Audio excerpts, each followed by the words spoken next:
Hello everyone, welcome to N study. आज हम लोग इस वीडियो में बिहार सिविल कोड क्लर्क का जो आप लोग का मेंस का एग्ज़ाम होने वाला है उसमें जो भी जीके और करंट अफेयर्स का क्वेश्चन आएगा उसका सेक्शन टेस्ट नंबर 3 का सॉल्यूशन देखेंगे।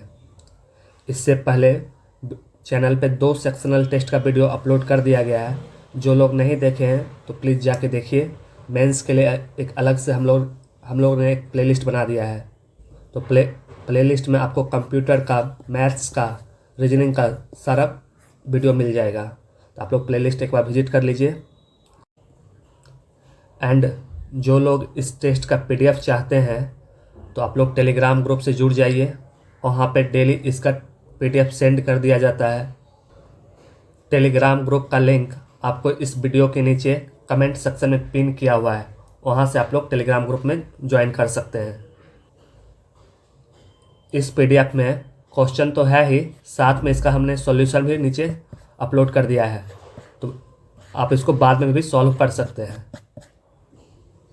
टेलीग्राम ग्रुप में डेली आप लोग को एसे का topic, idiom and phrase, letter, ये सारा क्वेश्चन दिया जाता है। बहुत सारे बच्चे इसका सॉल्यूशन उसमें अपलोड करते हैं, बाद में उसका फीडबैक दिया जाता है। अगर आप लोग भी चाहते हैं तो आप लोग भी टेलीग्राम ग्रुप से जुड़ सकते हैं। तो चलिए बिना देरी किए आज का वीडियो सॉल्यूशन स्टार्ट करते हैं। सॉरी, माफ़ कीजिएगा, आज थोड़ा तबीयत ठीक नहीं है। हो सकता है आप लोग को ऑडियो में थोड़ा सा प्रॉब्लम हो, तो मैनेज कर लीजिएगा आज भर के लिए। अगर आप लोग चैनल पे नए हैं तो प्लीज़ चैनल को सब्सक्राइब कर लीजिए। एंड अगर पुराने हैं तो प्लीज़ चैनल को शेयर कर लीजिए। उम्मीद करते हैं आप लोग चैनल को सब्सक्राइब कर लिए होंगे। तो चलिए स्टार्ट करते हैं। सेक्शनल टेस्ट 3 फर्स्ट क्वेश्चन कह रहा है 1857 के विद्रोह के दौरान बिहार में क्रांतिकारियों के नेता कौन थे। क्वेश्चन कह रहा है 1857 का जो विद्रोह हुआ था उस टाइम बिहार से इसमें कौन पार्टिसिपेट लिए थे। तो बिहार से वो क्रांतिकारी का नाम पूछ रहा है। ये थे बाबू कुंवर सिंह। हम लोग सब जानते हैं ये थे बाबू कुंवर सिंह। तो इसका आंसर हो जाएगा बाबू Kunwar Singh.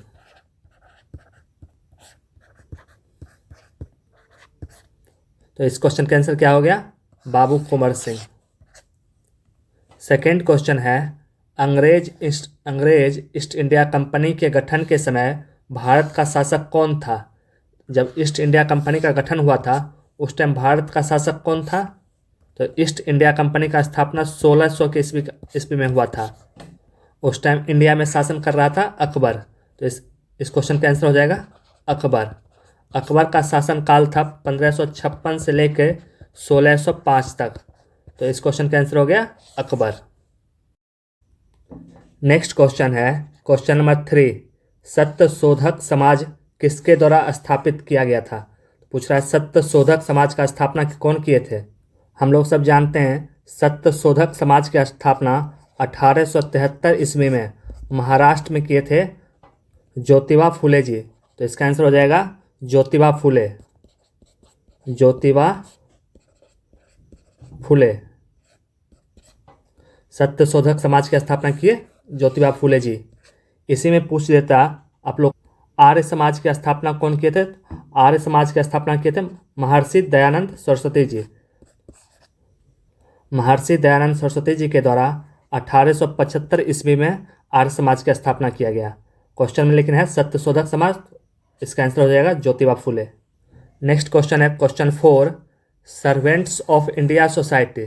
Servants of India society की स्थापना किसने किया था। तो इसका आंसर हो जाएगा सर्वेंट्स ऑफ इंडिया सोसाइटी का स्थापना 1905 ईस्वी में गोपाल कृष्ण गोखले जी के द्वारा स्थापित किया गया था। गोपाल कृष्ण गोखले। गोपाल कृष्ण गोखले जी सर्वेंट्स ऑफ इंडिया सोसाइटी का स्थापना 1905 ईस्वी में किए थे। महात्मा गांधी जी इनको अपना राजनीतिक गुरु बताते थे, गोपाल कृष्ण गोखले जी को। नेक्स्ट क्वेश्चन 5, भारतीय संविधान की प्रस्तावना में समाजवादी शब्द किस संशोधन द्वारा पेश किया गया था। क्वेश्चन कह रहा है प्रस्तावना में जो समाजवादी शब्द जोड़ा गया ये किस संविधान संशोधन के द्वारा किया गया था। तो ये किया गया था 42वां संविधान संशोधन। तो इसका आंसर हो जाएगा 42वां संविधान संशोधन। आप लोग कमेंट सेक्शन में बताइए 42वां संविधान संशोधन के द्वारा और क्या क्या चीज़ प्रस्तावना में जोड़ा गया था। ये आप लोग का होमवर्क रहा आज का फर्स्ट क्वेश्चन। क्वेश्चन 6, भारत सरकार किस अधिकारी को भारत की संसद की कार्यवाही में भाग लेने का अधिकार है, भले वह सदस्य ना हो। क्वेश्चन कर रहा है कौन ऐसा मेंबर है जो सदन का सदस्य ना रहते हुए भी वो सदन के कार्यवाही में भाग ले सकता है। तो इसका आंसर हो जाएगा भारत के महान न्यायवादी,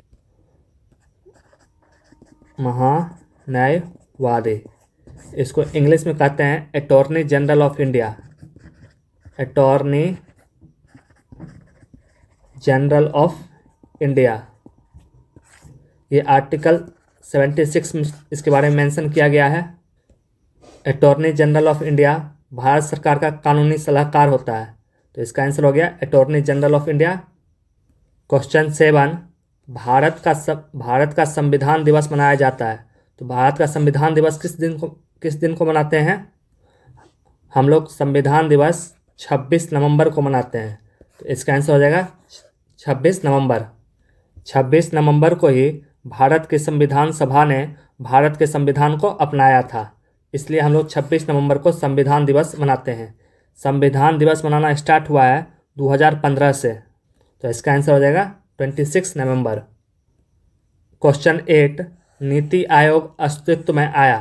क्वेश्चन पूछ रहा है नीति आयोग कब फॉर्म्ड हुआ था। तो नीति आयोग बना है 1 जनवरी 2015 को। 1 जनवरी 2015। नीति आयोग का अध्यक्ष हमारे देश के प्रधानमंत्री होते हैं। नीति आयोग का हेडक्वार्टर आपका न्यू दिल्ली में है। आप लोग कमेंट सेक्शन में बताइए नीति आयोग का फुल फॉर्म क्या होता है और नीति आयोग का भी प्रेजेंट सीईओ कौन है। क्वेश्चन 9, सर्वोच्च न्यायालय के न्यायाधीशों की सेवानिवृत्ति की आयु क्या है। क्वेश्चन कर रहा है सर्वोच्च न्यायालय के जो न्यायाधीश होते हैं ये किस उम्र में जाकर रिटायर होते हैं। इनकी सेवानिवृत्ति की आयु है 65 वर्ष। 65 वर्ष की उम्र में ये रिटायर होते हैं। तो इसका आंसर हो गया 65। क्वेश्चन 10, बिहार की स्थापना कब हुई थी। बिहार की स्थापना कब हुई है। तो बिहार का स्थापना हुआ है 22 मार्च 1912 को। तो इसका आंसर होगा 22 मार्च 1912। इसी दिन अंग्रेजों ने बंगाल से बिहार को अलग किया था। क्वेश्चन 11, भारत और चीन के बीच सीमा रेखा को क्या कहते हैं। भारत और चीन के बीच में जो बॉर्डर है उसको क्या कहते हैं। तो भारत और चीन के बीच में जो बॉर्डर है उसको मैकमोहन रेखा कहते हैं। मैकमोहन रेखा। आप लोग कमेंट सेक्शन में बताइए इंडिया और पाकिस्तान के बॉर्डर को क्या कहते हैं और इंडिया और श्रीलंका के बॉर्डर को क्या कहते हैं। क्वेश्चन 12, कौन सा देश विश्व में सबसे बड़ा रेशम का उत्पादक है। रेशम का उत्पादक सबसे बड़ा देश कौन सा है। ये है चीन। चीन में सबसे ज़्यादा रेशम का उत्पादन होता है। अगर आपसे पूछ लिया जाए चावल का उत्पादन सबसे ज़्यादा कहाँ होता है, वो भी चीन में होता है।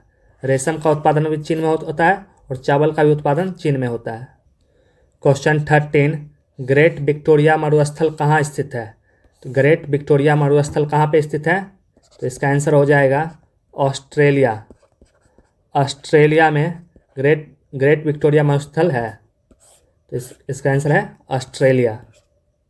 अगर आप लोग लिखने का प्रैक्टिस नहीं कीजिएगा इसमें बहुत सारे बच्चे का इसका स्पेलिंग गलत हो जाएगा और कॉपी चेक करने वाला कहीं हो सकता है आपका अगर स्पेलिंग गलत हो वो आपको नंबर ना दे। बाद में आप तो बोलिएगा सही आंसर लिख कर आए थे बट आपको नंबर नहीं मिला। तो इसलिए कहते हैं आप लोग साइड में नोटबुक में आप लोग लिखते जाइए या हो सकता है हाथ में मोबाइल है तो उसको कमेंट सेक्शन में टाइप करते जाइए। इससे आप लोग को प्रैक्टिस हो जाएगा जो आपको एग्जाम में फ़ायदा करेगा। क्वेश्चन 14, भारत की जनगणना 2011 के अनुसार बिहार की महिला साक्षरता दर क्या है। पूछ रहा 2011 की जनगणना के अनुसार बिहार में महिला की साक्षरता दर कितना है। तो इसका आंसर हो जाएगा बिहार में महिला साक्षरता दर 51.50% है, 51.50%। तो आप लोग कमेंट सेक्शन में बताइए बिहार में ओवरऑल लिटरेसी रेट कितना है और मेल का लिटरेसी रेट कितना है। आप लोग इसको कमेंट सेक्शन में लिखिए। क्वेश्चन 15, बिहार के किस जिले को सिल्क सिटी के नाम से जाना जाता है। तो बिहार का कौन सा जिला है जिसको हम लोग सिल्क सिटी कहते हैं। तो इसका आंसर हो जाएगा भागलपुर। भागलपुर को हम लोग सिल्क सिटी कहते हैं। हिंदी में भी लिख देता हूँ, भागलपुर। भागलपुर बिहार का सिल्क सिटी है।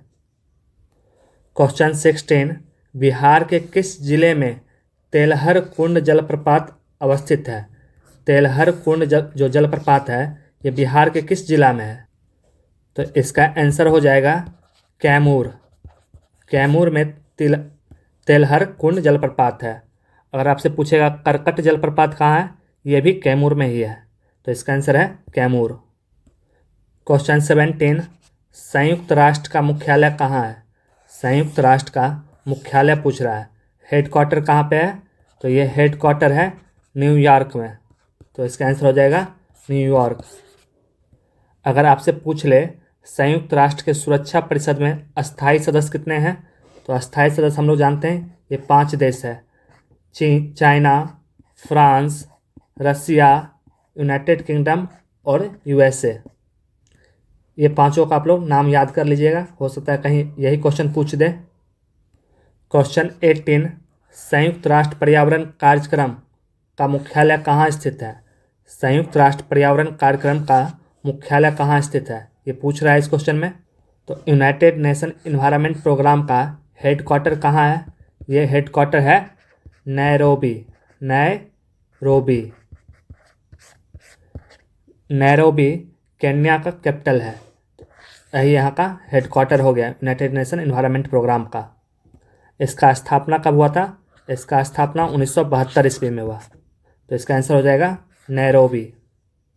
क्वेश्चन 19 है, किसने स्ट्रेट फ्रॉम द हार्ट पुस्तक लिखी थी। तो पूछ रहा है स्ट्रेट फ्रॉम द हार्ट जो बुक है इसका राइटर कौन है।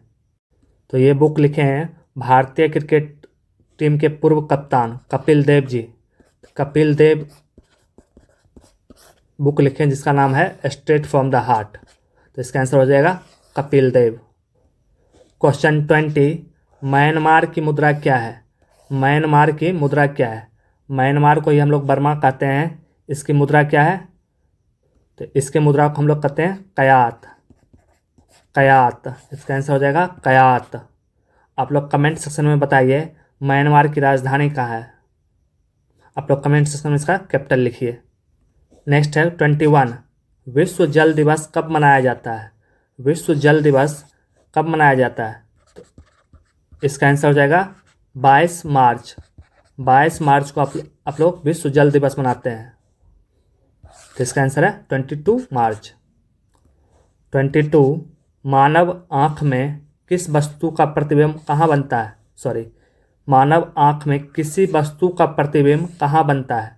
तो हमारे आँख में प्रतिबिंब कहाँ पे बनता है। ये बनता है रेटिना पे। रेटिना। 23, रक्त परिसंचरण की खोज किसने की थी। Who discovered blood circulation. Blood circulation का खोज कौन किए थे। इसका आंसर हो जाएगा विलियम हार्वे। विलियम हार्वे ने ब्लड सर्कुलेशन का खोज किया था। नेक्स्ट 24, ये करंट अफेयर्स का क्वेश्चन है, किस राज्य ने देसी गायों को राजमाता का दर्जा दिया है। जो किसी भी जानवर को दिया गया पहला ऐसा खिताब है। तो ऐसा कौन राज्य है जो देसी गाय को राजमाता का दर्जा दिया है। ये राज्य है महाराष्ट्र। महाराष्ट्र ने देसी गायों को राजमाता का दर्जा दिया है। 25, आईफा 2024 में किस फिल्म के निर्देशक को सर्वश्रेष्ठ निर्देशक का पुरस्कार मिला है। तो आईफा 2024 में किस फिल्म के डायरेक्टर को सर्वश्रेष्ठ डायरेक्टर का पुरस्कार मिला है। ये डायरेक्टर है 12th फेल फिल्म का। तो इसका आंसर हो जाएगा 12th फेल। तो ये तो ये था आप लोग का इस सेट का सॉल्यूशन। आपको कैसा लगा आप लोग कमेंट सेक्शन में बता सकते हैं।